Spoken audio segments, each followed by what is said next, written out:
Welcome, everybody. Last week's podcast was a replay of the webinar on the often overlooked causes of behaviour. And in that webinar, I integrate lots of questions I get from people.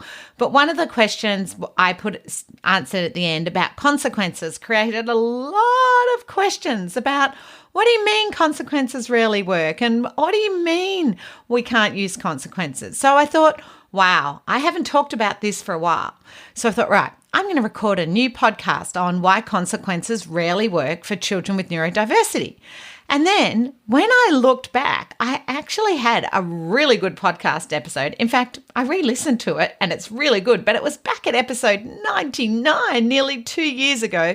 So I thought, why don't we just replay that? But before we do that, I just wanted to say a few things. First of all, for those of you who have done my courses, this is just a revision. I talk a lot about positive behaviour support, understanding the diagnosis so you understand why things like consequences will rarely work for students. So, for example, a child with autism spectrum disorder will have mind blindness, which you'll hear about in the replay of episode 99. Or a child with ADHD will have impulse control, which I don't talk about so much in this episode. So I just wanted to remind you that for many children with ADHD, it's executive functioning, which means you have to remember there's a consequence. You have to control your impulses and more. So we've talked about that at my courses. So if you haven't come along to a course, this is a great opportunity for you to be like, okay, I'm using consequences. Maybe it's time I go to one of Sue's courses. For a child with ODD, well, consequences seem authoritarian. So watch out. These kids do not respond to authority. And for a child with PDA, anxiety. Consequences are going to cause anxiety. So they're going to be so worried they're going to get something wrong. So these are all the underlying conditions we need to understand. And that is why in my workshops, we spend most of the day being proactive and understanding the conditions, understanding neurodiversity and what that means and practical strategies to put in place. So actually me saying, well, here's what's probably not going to work. Here's what I would try. So actually helping you understand that. And I guess that's why I have 1,163 5-star reviews of my course. Like, it is mind-blowing. Check out what people say why you should do my course. I mean, I read it myself and go, I cannot believe people feel so positive because yeah, I don't know. I rarely give 5 stars. So I really appreciate all of you that have come along and given me a 5-star rating for my courses. So reminder, you can join me face-to-face. You can join me live virtual or online on demand. The way I look at it, there's no excuse not to do the course now because you can either do it in your PJs at home instead of watching Netflix. You can join me live virtual from anywhere in the world. And you get a replay to watch for 3 months after. So if you do join late or have to leave early because of the time difference, you can catch up on that later or face-to-face if I'm coming near you. Anyway, it's just really important to understand that consequences really work. And the reason for that is going to be in this podcast replay that you're about to hear. But I just would love to say, if you find this podcast helpful, can you please share it with a friend? And if you enjoy my podcast, I would love you to leave a rating. I know lots of you email me and tell me how great the podcast is, and I really appreciate it. But I also do read all the reviews and ratings that people put up. The reason I ask you do that is so people can find it. Actually, when you share a podcast or when you put a rating, that actually helps people find the podcast because it's called the Sue Larkey podcast. So if you're looking for a podcast and you're a teacher or you're a parent or you work with children with autism or diverse children, you're probably not going to think to put in Sue Larkey in the search. I made a mistake when I named it, but we're stuck with that name now. So I just can't thank you enough if you would share it with people so they can find it and it'll make a difference to them. Thanks so much. Enjoy the replay. Hi everyone, welcome to the Sue Larkey podcast. As I always say, you have to embrace difference to make a difference. Let's dive into today's podcast.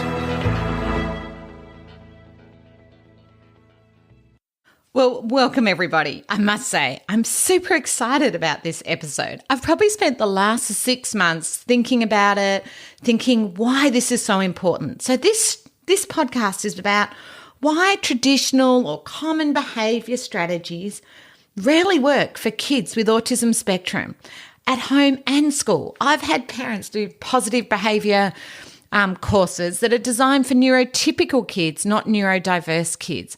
I've had parents of children with oppositional defiant or PDA who go to these courses and actually try the strategies and get exhausted and disheartened because so many of those courses are designed for neurotypical kids, as are the traditional things that teachers learn. So whether you're an educator or a parent or a grandparent, or whoever you are who knows a child who learns and engages differently, or if you've tried traditional behaviour strategies and they don't work, this episode is for you. We are going to do a deep dive into looking at, well, okay, what are some of the things people tell you should do that tend not to work for these kids? But before we do that, I want to remind you my 3 golden rules when working or living with kids with autism spectrum, ADHD, ODD, PDA, any of these letters and names we hear, particularly when it comes to behaviour. Number 1, every child is different. To know someone with autism is not to know autism. To know a child with ODD is not to know ODD. I have taught a couple of hundred children with ODD and I've never met 2 the same. They're all very, very different. Just like you and I are different. Just like my husband and his identical twin are different. We are all different, as are children who are neurodiverse. So please remember, every child is different. So therefore, not every strategy is going to work I talk about today. If things are working for you, then don't worry. You don't have to listen to that strategy. If you're like, well, my child, that's not a problem. The kid I know, that works. It might work. But I'm going to talk today about making some generalizations about things I've seen as a teacher that don't work, but also for parents that I know haven't worked. So I've worked closely with families and carers, respite carers, disability services, support workers, and over the years I have seen people try to use these strategies someone well-meaning told them they should use, and they just didn't work. So the golden rules are: everyone's individual. Not every strategy works for everybody. So I don't expect everything to work for you. And last but not least is strategies wear out. You might have tried some of these for a while and they wear out. And that is why I'd encourage you, in my books, I have over 500 strategies, because you go, tried it, try another one. So what I'd encourage you to remember is just keep trying. Strategies wear out. I don't know about you, but, I'm a bit like that every year. I do a gym program or do something I enjoy and then I stop enjoying it. I think we all have that. We have TV shows we like and they wear out. Things wear out, and that is life, or you get over it or you move on to something new. But the key is to keep trying new things to find the right things, particularly for children with ODD and PDA. I find strategies wear out twice as fast. So let's dive in deep to understanding why traditional and common behaviour strategies just don't work for these kids. And the number 1 reason why is a thing called theory of mind. Now, any of you who have Tony Attwood's book, The Complete Guide to Asperger's Syndrome, which is my go-to book. I mean, I've picked up my copy this morning to share with you, and it has so many bookmarks in it. But there is a whole chapter on theory of mind. I highly recommend you read it, chapter 5. So please, if you don't have this book, teachers, parents, anyone, it is a must-to guide. It's like having the world's best psychologist in your office or in your home. And the way I use the book is I would flick to the back of it. So if I want to understand more about speech or stress or violence or social cues or routines, start at the back of the book and then flick to those pages and read it. But if you don't understand theory of mind, I highly recommend you read that chapter. It's like 14 pages of gold. But I want to read to you what Tony's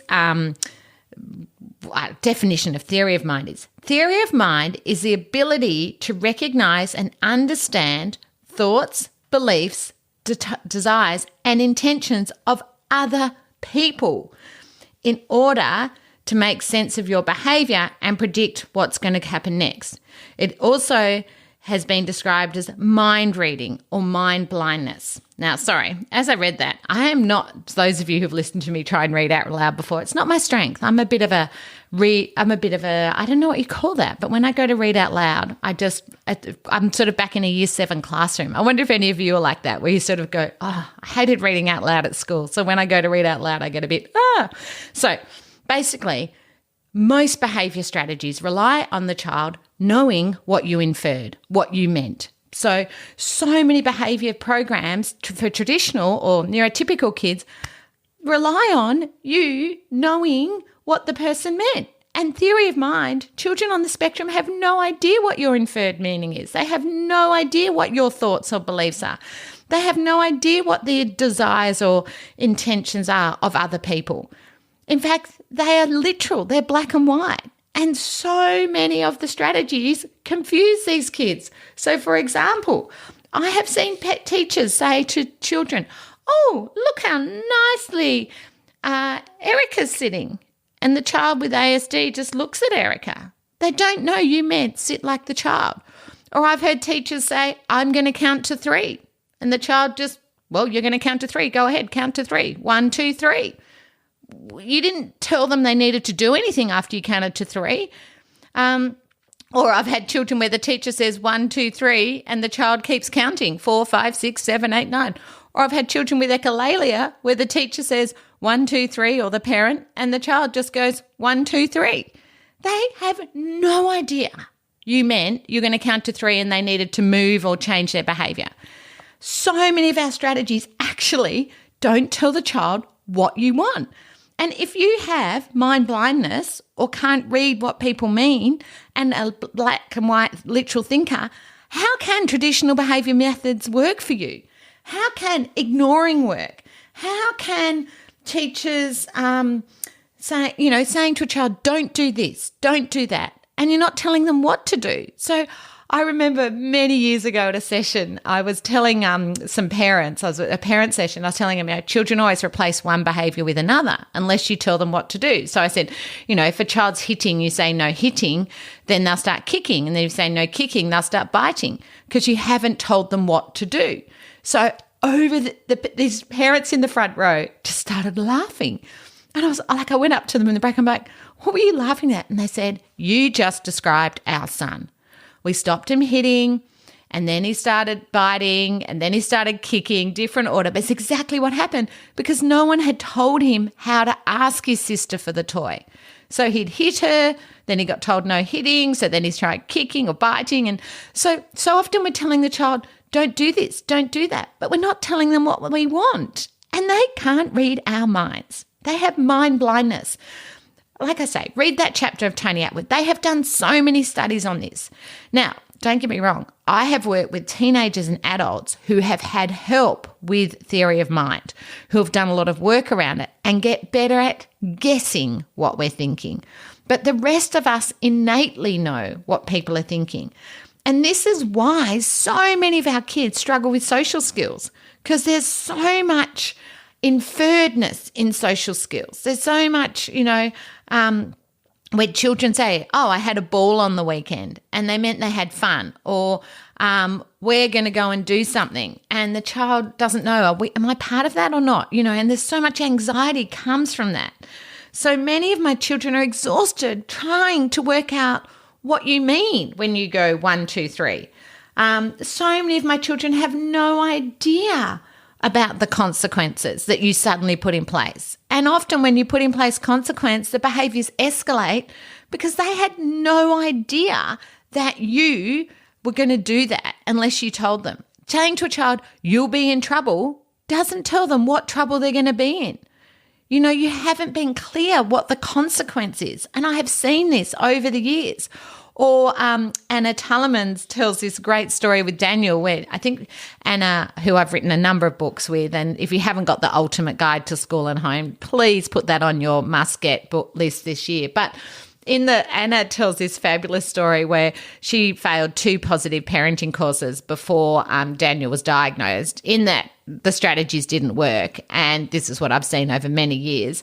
And the one she tells that I just loved was, this was back in the day when we didn't have computers to make beautiful visuals and things. So they said to use the token economy, and tokens can work if the child understands what they need to do to get the token and what behaviour is required. You have to be very explicit. In fact, sometimes I'll have a photo or video showing the child what we're working towards. Anyway, Anna had said to Daniel, when you get the stars in the boxes, we'll go to Kmart and buy the Lego aeroplane you want.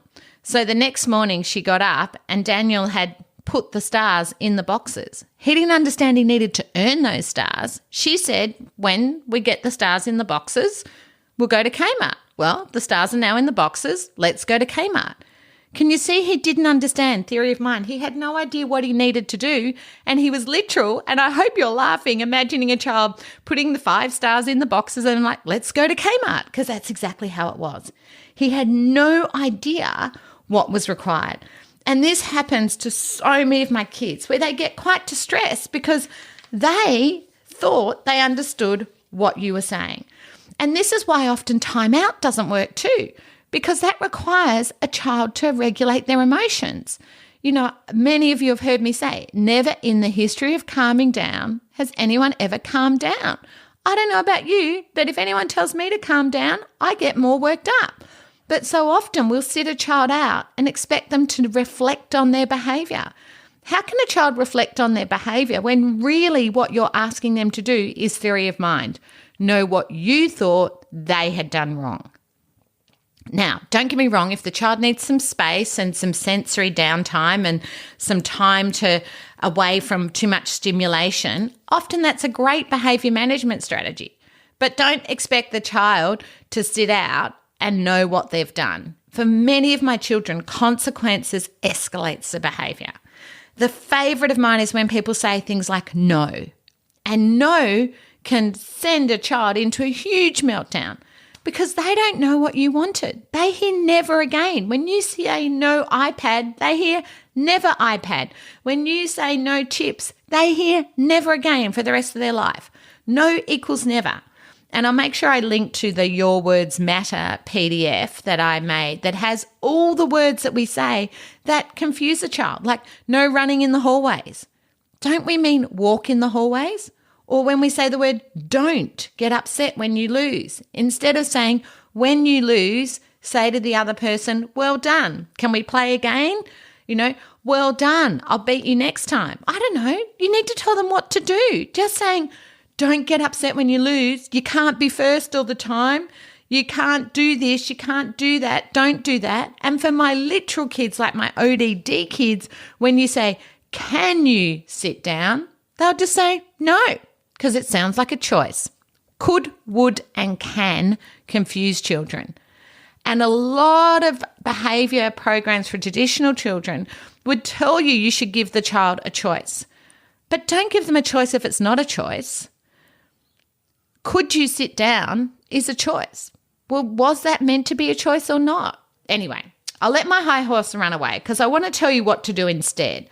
But in Tony Attwood, in that chapter I was telling you about, talks about how for so many of my children, it's the problem solving they're struggling with.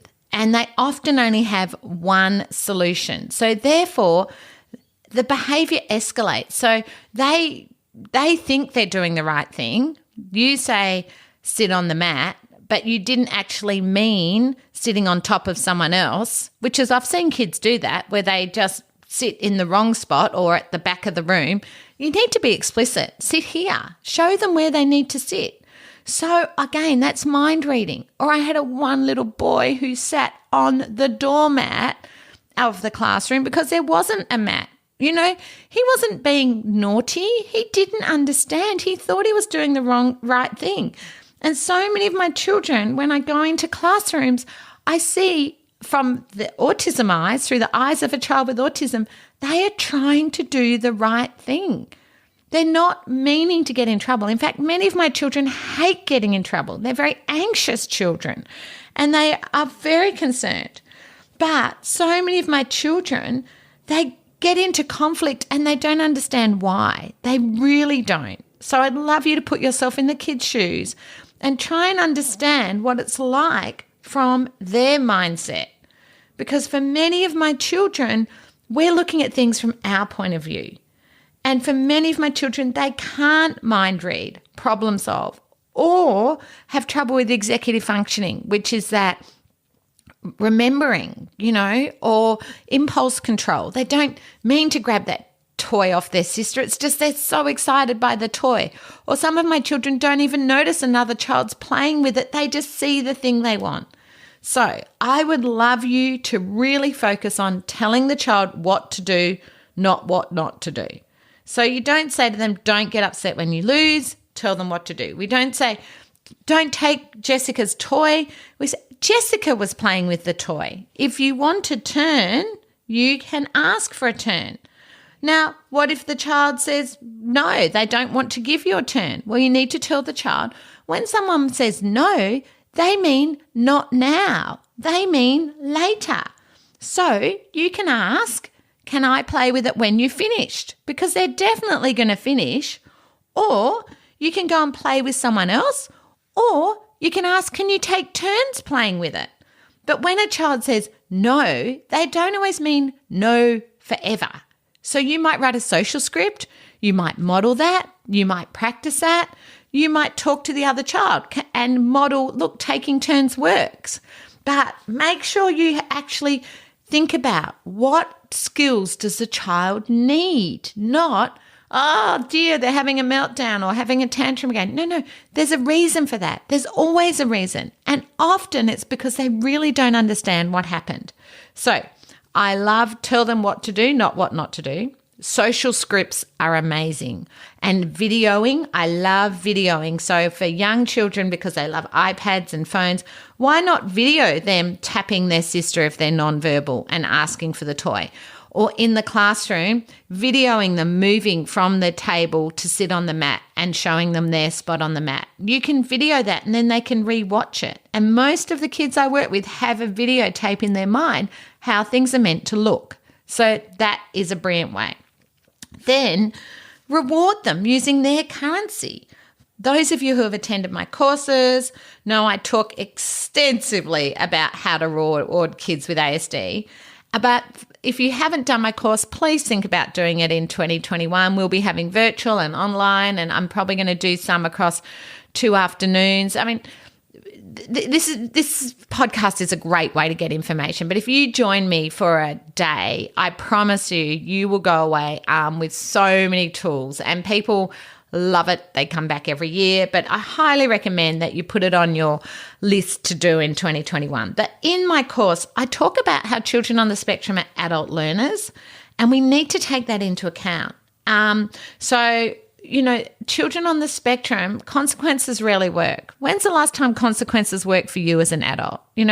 Children on the spectrum need to be rewarded with their currency, not gold stars. That probably doesn't mean anything to them. But maybe if you say every time you sit on the mat, you move from the table to the mat, you get a star. And when you've got 5 stars, you can have 5 minutes watching YouTube, or you can have 5 minutes with your Lego. Have a think, or 5 minutes on your PlayStation, whatever works for the kid you know. But I highly recommend, I love tokens. It's just never take them away. It's always positive. I'm about positive behaviour support and how we can best support the children. I highly recommend thinking, well, when a child won't get off their device, did you give them a warning? Did you use a timer? Did you expect them to shut down too quickly? Did you allow enough processing time? These are what I call 50-50 behaviour plans. And again, I talk about them in my workshops, but it's where 50% of a behaviour plan are the strategies and supports I can put in place, and 50% is the child following those supports and structures. So when I show a child how to ask for a turn and someone says no, they can say, well, can we share? Or can you tell me when you finished? They're actually implementing that strategy. But that's why I'm saying with some of your kids, that'll wear out and you'll need to come up with another plan. So constantly thinking, well, what can I put in place to support the child to be successful? So I always ask myself, is what we're doing working? Because sometimes, yes, then there's no need to change. What is the biggest challenge we have and want to change? And this is important. Look, imagine if someone went round all day changing you. You know, we all have moments in the day we get angry, upset. We all have moments in our day that we're procrastinating. You know, we don't want to micromanage this child, but which behaviours are impacting most on you and them? Often impacting on them too. So what is the biggest challenge? And what do we believe is the cause of that? Is it sensory? Is it wanting friends and not knowing how to have friends? Is it impulse control? Is it working memory? You know, what is it that is causing the behaviour? And then what can we do to replace that behaviour or de-escalate it? You know, what are the things we can put in place? And I believe it's about what are we going to replace it with? Because remember, they always replace one behaviour with another. So we need to think, what is the replacement and how are we going to teach that?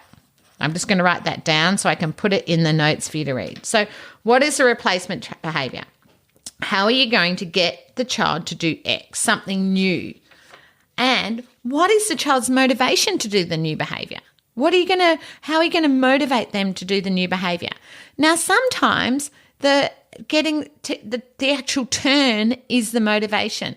The child knowing where to sit on the mat. Sometimes when I show them that, it's a relief for them. As I say, they don't want to get in trouble. They're confused why they're in trouble sitting in the wrong spot. So do they know what to do? What supports do they need? So let's say the behaviour is stopping one activity and starting a new one.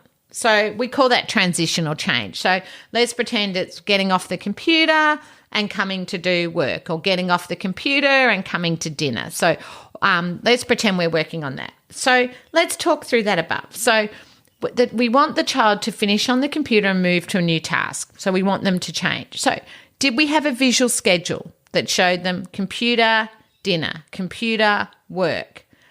On our visual schedule, do we tell them where they're going back to the computer? Because some of my children need to know when they're going to get to go back on their computer. So is it computer, dinner, computer? Or is it computer, dinner, shower, read, bed, and then tomorrow computer again? I might need to remind them when they're going to go back on the computer. Or is it computer, work, lunchtime, computer? Where in their day are they going back on the computer? Because many of my children who love the computer need to know, just like you like to know when your payday is. So those of you who have been to my workshops, I talk about, imagine if you turn up and your pay's not in the bank, how would you feel? So if the computer's their payday, when are they going to get paid again? And then let's think about, so what behavior are we getting now? Are they, when I tell them to get off the computer, saying no? Are they getting off the computer but running around the room? Are they ignoring me? Are they, what is the thing? So personally, I would use a timer and a 5-minute warning. I would remind them before they get on the computer what they're going to be doing when they get off the computer. I would have a visual. I'd have a timer that's a visual. And if you don't have a timer, put that on your must-buy list for 2021 too. So highly recommend a timer. There's different sizes on my website. They are a game changer. Wish I had them years ago. I mean, I've been using them for 10 years, but I wish I had them for 30 years. So what are we going to replace it with? So what we're going to replace it with is the child getting straight off the computer and going to the table for dinner, work, whatever. How am I going to reward that? Am I going to give them a token every time? Am I going to give them extra computer time next time they go back on?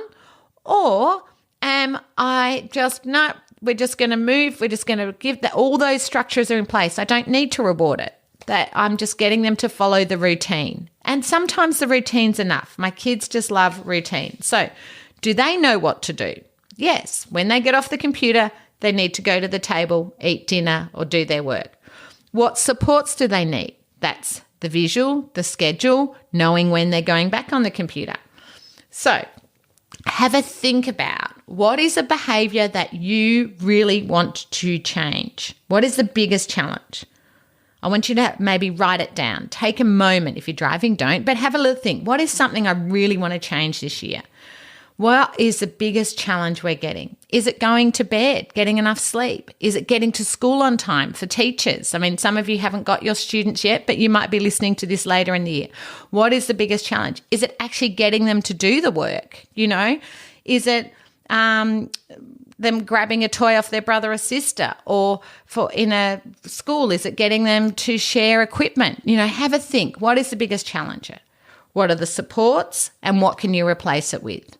So I highly recommend you have a think about those things. And for me, it's really important to be proactive, not reactive. I find being proactive far more energizing than constantly reacting to children. Now, remember, they're going to replace it with another behavior if you don't get the right replacement. And it could take a while to find something that's a fit for that child. But positive, and just really check in, do they know what to do? Because for me, behaviour is communication.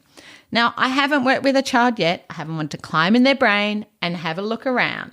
But so often behaviour is communication. When that child gets angry when I say it's time to do work or dinner time, well, maybe I didn't give them a long enough warning. Maybe they needed a 10-minute warning. Maybe I need to think about why isn't that working? What is the problem? Oh, their game that they're on goes for 20 minutes and guess what? They're halfway through the game and they don't like stopping in the middle of the game. So maybe rather than it being a time frame, it's one game, then do work. Now, be careful because I had a boy who used to like Michael Jackson YouTube clips and he found ones that went for like 2 hours. So you need to be very careful. Make sure the games can be paused. Make sure the YouTube clips can be paused. So, I'm always learning. I call myself a pracademic, which is a practical academic, and the children are always teaching me, oh, Sue, watch out. That didn't work. And that's okay. We can work from that. Now, I just wanted to also mention, because this is a behaviour podcast, every year I reread 2 books, and I've just been rereading them because I always like to start the year with them, and they're called Autism Spectrum Disorder and De-Escalation Strategies by Steve Brown, and it is just a fantastic book. I'll probably do a whole podcast on it, but I highly recommend that you have a look at it. It's a brilliant book, and it really is all this stuff I'm talking about, that how do we de-escalate behaviour, and it's about putting in those positive, proactive strategies, understanding autism spectrum is different to neurotypical kids, and how do we model, how do we reduce pressure, how do we use the right words, how do we put in place all those proactive strategies. And it's really great, and it's got some good stuff on sensory too, because some of my children behaviour comes from their sensory. So I highly recommend you have a look at that book, and that's a very practical guide designed from him going in and supporting children in schools. So it's relevant for both home and school. A parent put me onto it originally, and I reread that book every year. And it is an easy read. A lot of it you'll be going, yep, doing it. The other one is my number one book. I probably reread this twice a year, actually. It's called From Anxiety to Meltdown. And it is brilliant because it has sensory meltdowns, behaviour meltdowns, and tantrums. It was the first book I ever read that had tantrums. And I actually got this book when I first I got sent a pre-book to read. And I was on a plane from Sydney to Brisbane, which is about an hour and a half flight. I literally read the book in the hour and a half, and I was near the end when the flight landed. And I was like, I didn't want to get off the plane. I was so engrossed in the book. It was just like, I just kept going, oh, I know a kid like that. I know a kid like that. Oh, yes. So, I mean, again, this is one of those books that the first time I read it, I highlighted so much of it, I had to buy a new copy because I basically highlighted the whole book. But those of you who have it, there's some really good stuff on page 74 on problem solving from the autistic viewpoint. And what I like, this book really helps you put yourself in the kid's shoes. Like I'm saying, we need to look at things from a neurodiverse viewpoint, not a neurotypical, yes? And the big thing she talks about that I just found so helpful was a thing called scripting, where children and adults have like a videotape in their mind how the day's going to look. And the smallest thing can go wrong, And then that causes the anxiety to rise. And how we can work with that scripting, and how she as an adult has found workarounds around scripting.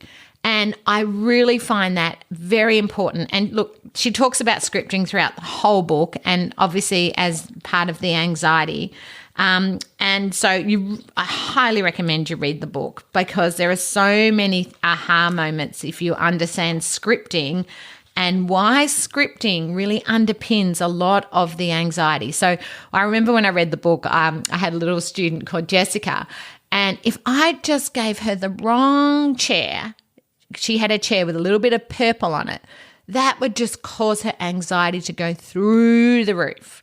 So that, although I've been talking about why traditional behaviour strategies don't work, one of the things I have learned over the years is choose your battles. So with Jessica, my goal was she sat in a chair. She obviously had a script. She only had about 8 words at that stage, that was her chair, because she was literal. When I say sit in your chair, can you hear? That's her chair. So if you put yourself in her shoes and her literalness, and if you're anxious, you want to be in control and everything to go a little bit the way you want.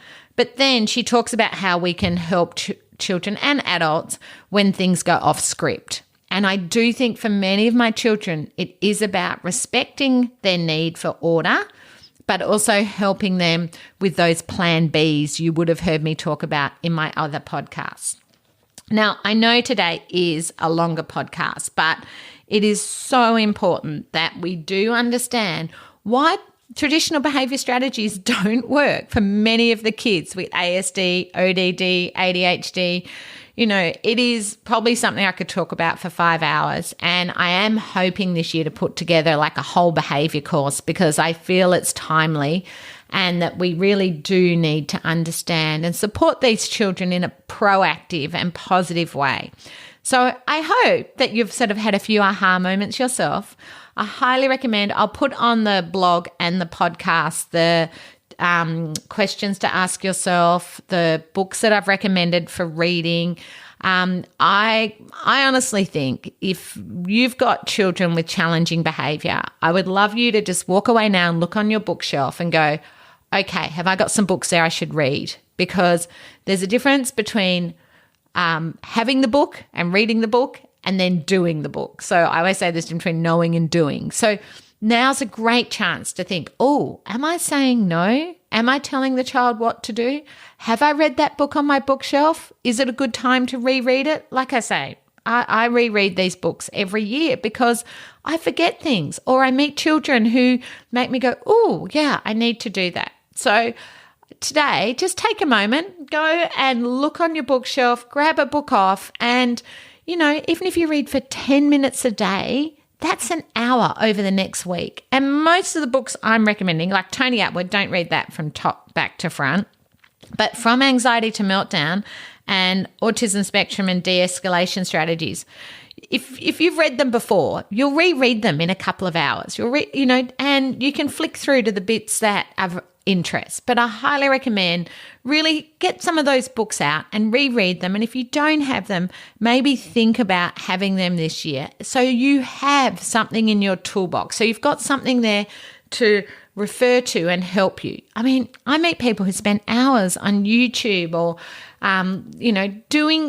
reading stuff when books are so well written. There's so many well-written books. Facebook is great, but you can go down that rabbit hole and spend more than 10 minutes a day on Facebook reading stuff when you can read a book that has been probably spent 2 years writing a book normally, that is well curated and edited, than on Facebook that you can go down a rabbit hole. So that's my thinking at the moment. I think I'm better off investing a bit of time in reading a really well thought out book that's written well and step by step than getting caught up in a whole lot of posts and things on Facebook that often are just spontaneously put up, which is great, but it's not that well curated written book that gives me in-depth understanding and knowledge. So I hope, up to you. You don't have to agree with me. As always, I'm just sharing my thoughts. I hope there's been some helpful ones for you. And I look forward to seeing you hopefully next week, episode 100. I can't believe it. Hope you'll join me next week. I hope you've got some great tips and strategies to make a difference. Remember, strategies wear out and not every strategy works for everybody. If you're ready to dive in deeper to more strategies and ideas to make a difference, I'd highly recommend you consider Dr. Tony Attwood or my online courses. For more information, visit my website www.sulaki.com.au.